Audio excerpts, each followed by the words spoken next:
ابو عامر عقدی نے بیان کیا، کہا ہم سے فلیح بن سلیمان نے بیان کیا، ان سے ہلال بن علی نے، ان سے انس بن مالک رضی اللہ عنہ نے کہ ہم نبی کریم صلی اللہ علیہ وسلم کی ایک بیٹی حضرت ام کلثوم رضی اللہ عنہا کے جنازے میں حاضر تھے۔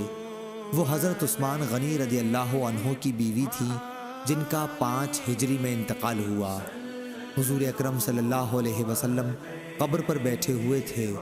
انہوں نے کہا کہ میں نے دیکھا کہ آپ صلی اللہ علیہ وسلم کی آنکھیں آنسوؤں سے بھر آئی تھیں۔